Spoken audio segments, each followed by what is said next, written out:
Assalamualaikum warahmatullahi wabarakatuh. Apa kabar teman-teman yang lagi berjuang untuk nanti ikut pretest PPG? Ini adalah materi video ketiga. Yang belum tonton video pertama dan kedua, silahkan buka di video saya. Mudah-mudahan teman-teman nanti lulus di pretest PPG ya. Baik, ini sudah part 3. Jadi nanti insya Allah kita akan perbanyak latihan-latihan soal pretest PPG berdasarkan pengalaman-pengalaman yang telah lalu. Bagi yang baru bergabung, saya mohon bantuannya untuk klik subscribe, like, dan bantu share biar lebih bermanfaat. Baik, kita langsung masuk ke soal yang pertama. Merumuskan kegiatan awal, kegiatan inti, dan kegiatan akhir merupakan rincian dari pengembangan rencana pelaksanaan pembelajaran RPP yang diturunkan dari komponen pada silabus yang berupa A. Standar kompetensi, B. Materi pokok atau pembelajaran, C. Langkah-langkah pembelajaran, D. Alokasi waktu, E. Sumber belajar.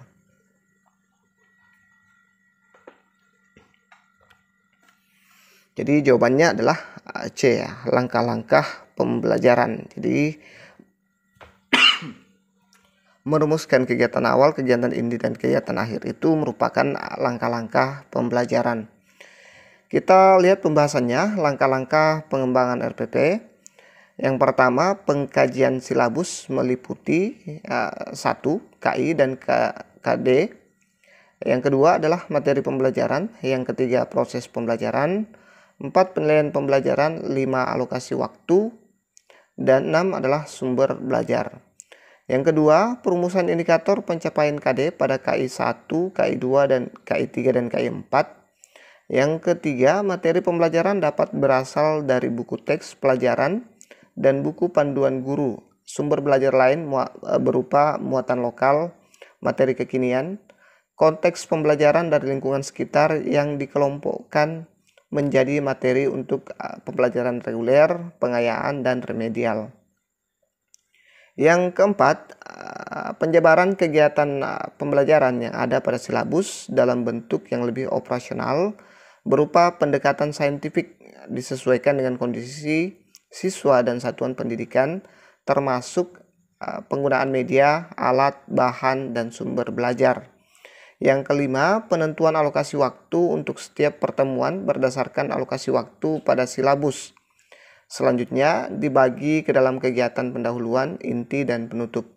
Yang keenam, pengembangan penilaian pembelajaran dengan cara menentukan lingkup, teknik, dan instrumen penilaian, serta membuat pedoman penskoran. 7. Menentukan strategi pembelajaran remedial segera setelah dilakukan penilaian. Dan yang kedelapan adalah menentukan media, alat, bahan, dan sumber belajar disesuaikan dengan yang telah ditetapkan dalam langkah penjabaran proses pembelajaran. Jadi itu dia beberapa langkah-langkah pengembangan RPP ya teman-teman. Saya yakin teman-teman yang rajin ikut MGMP itu menguasai ini ya.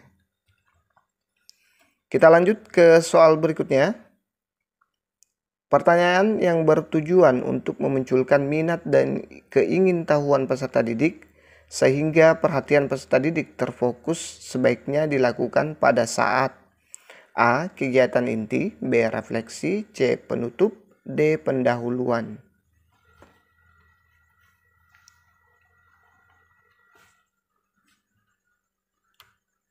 Jadi jawabannya ada di pendahuluan ya. Kita pahami bersama bahwa pertanyaan yang bertujuan untuk memunculkan minat siswa dan keingintahuan peserta didik itu berada di bagian pendahuluan. Diusahakan dirangsang dulu ya siswanya, baru kita masuk ke materi.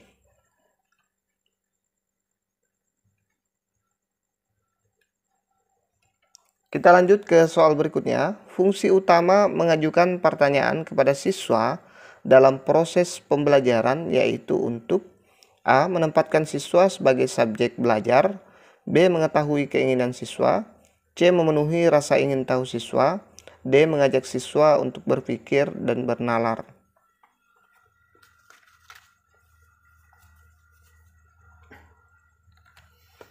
Jadi jawaban yang tepat adalah mengajak siswa untuk berpikir dan bernalar. Itu dia fungsi utama mengajukan pertanyaan kepada siswa dalam proses pembelajarannya.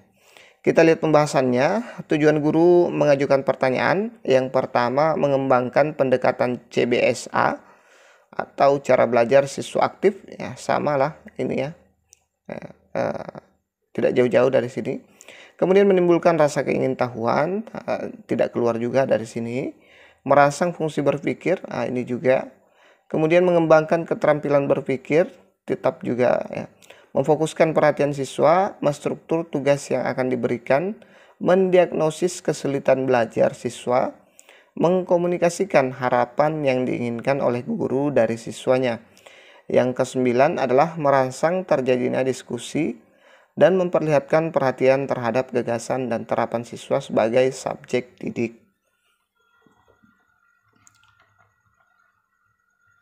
Jadi itulah beberapa tujuan guru mengajukan pertanyaan ke siswa dalam proses pembelajaran. Kita lanjut ke soal berikutnya. Menyampaikan tujuan pembelajaran atau kompetensi yang ingin dicapai melalui pembelajaran yang akan dilakukan bersama-sama di suatu kelas disampaikan oleh guru pada kegiatan A. Kegiatan penutup, B. Kegiatan pendahuluan, C. Kegiatan inti pembelajaran, D. Kegiatan apersepsi.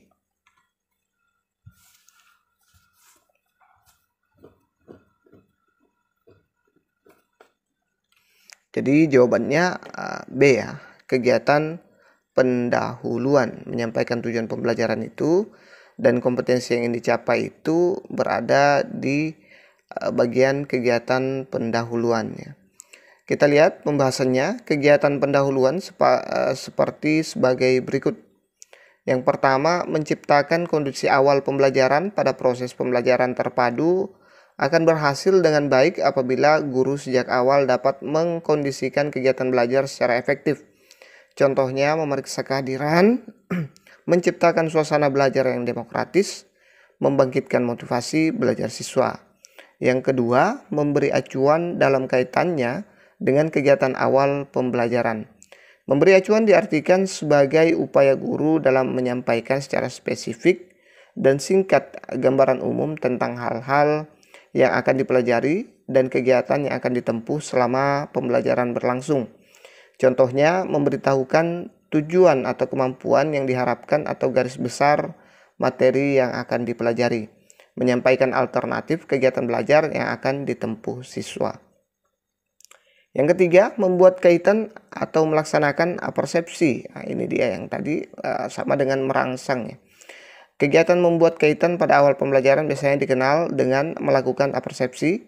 Dengan kata lain, apersepsi itu pada dasarnya yaitu menumbuhkan tanggapan-tanggapan lama yang telah dimiliki siswa sebelum memberikan bahan baru, atau menerima tanggapan-tanggapan baru dengan bantuan tanggapan-tanggapan lama, atau biasa juga disebut dengan istilah skemata ya, membangun skemata.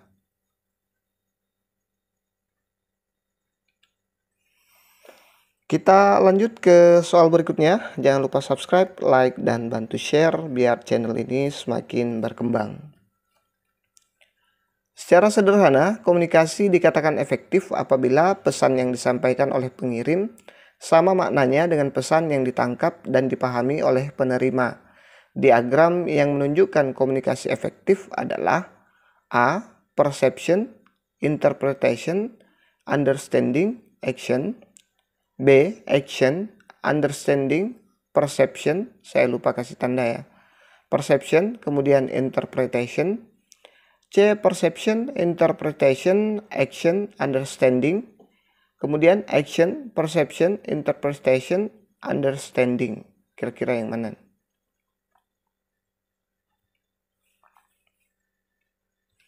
Jadi jawabannya adalah option A. Perception, interpretation, understanding, dan kemudian action ya. Ini dia, pesan harus dimaknai bersama antara penyampai dan penerima, sebab dengan memahami makna yang sama terhadap suatu pesan, tindakan yang diharapkan terhadap efek komunikasi menjadi sama. Itu baru dikatakan komunikasi efektif. Perbedaan makna pesan atau persepsi akan menghasilkan salah menafsirkan ya, maksud pesan atau misinterpretation yang akan berakibat misunderstanding dan hasilnya akan misaction. Makanya perception, interpretation, understanding, dan kemudian yang terakhir adalah action. Ya, seperti itu. Semoga dipahami ya, teman-teman.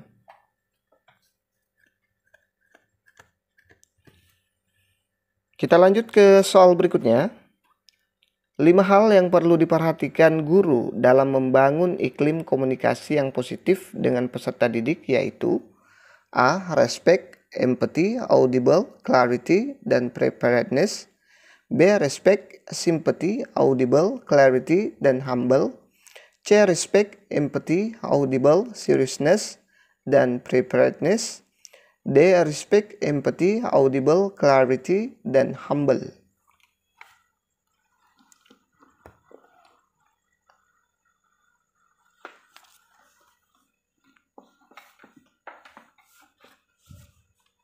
Jadi jawabannya adalah option D. Respect, empathy, audible, clarity, dan humble. Itulah kelima hal yang perlu diperhatikan guru dalam membangun iklim komunikasi positif dengan peserta didik atau REACH ya, biasa disingkat dengan REACH. Kita lihat pembahasannya.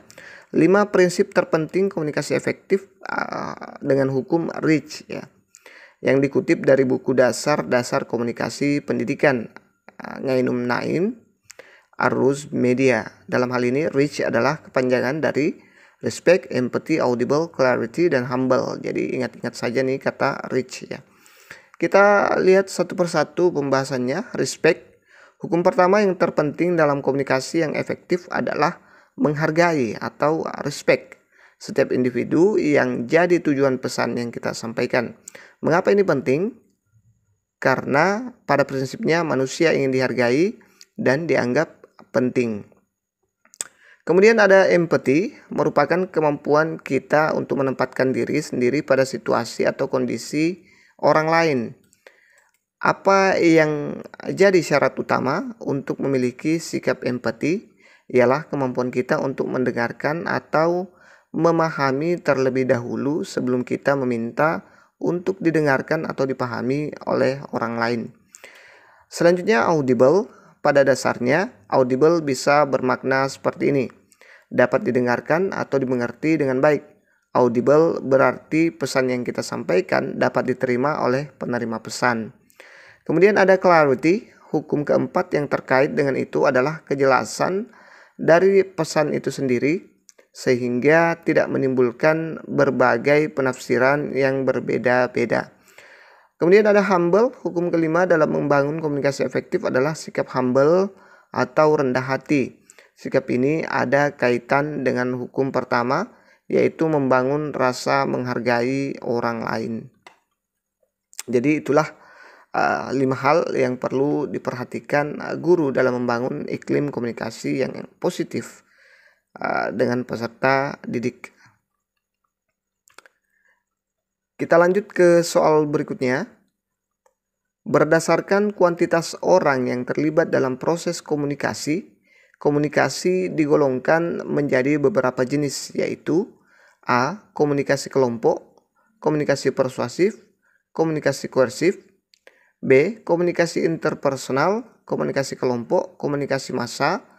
C. Komunikasi intrapersonal, komunikasi internasional, kemudian komunikasi kelompok. D. Komunikasi massa, komunikasi publik, komunikasi media.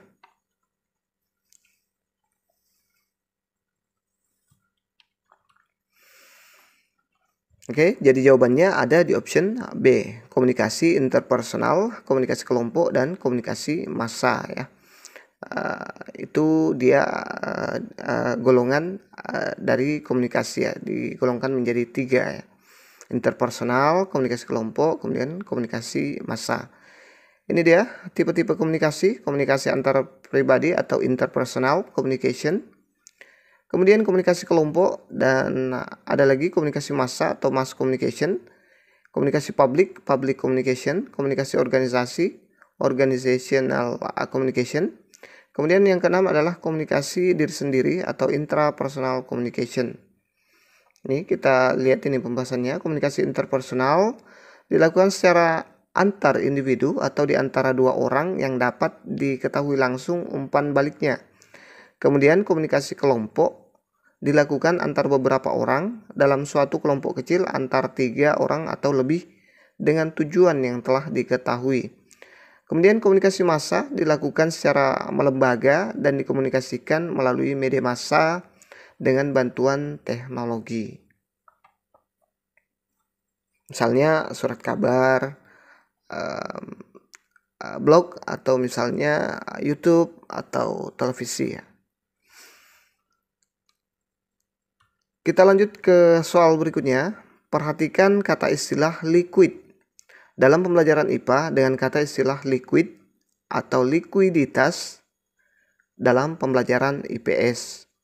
Istilah tersebut memiliki arti yang berbeda dengan konteks masing-masing. Kesalahan memahami suatu istilah dapat menghambat dalam proses komunikasi pembelajaran. Hambatan ini biasa disebut A. Hambatan budaya, B. Hambatan personal, C. Hambatan lisan, D. Hambatan semantik.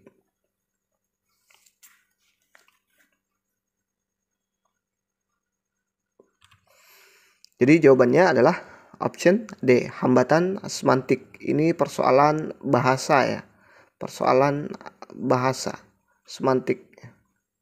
Kita lihat, semantik adalah pengetahuan mengenai pengertian kata-kata yang sebenarnya. Lambang kata yang sama akan diartikan berbeda untuk orang-orang yang berlainan. Kata cokot berarti ambil untuk orang Sunda, sedangkan untuk orang Jawa berarti makan.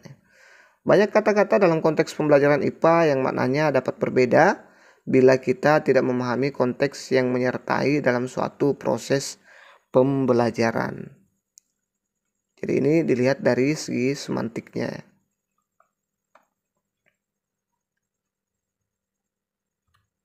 Oke, itu saja dulu yang sempat kita share pada part 3 ini. Insyaallah kita akan lanjut part 4 ke depannya, 5 dan seterusnya. Jangan lupa subscribe, like, dan bantu share. Mudah-mudahan bermanfaat. Terima kasih sudah menonton. Wassalamualaikum warahmatullahi wabarakatuh.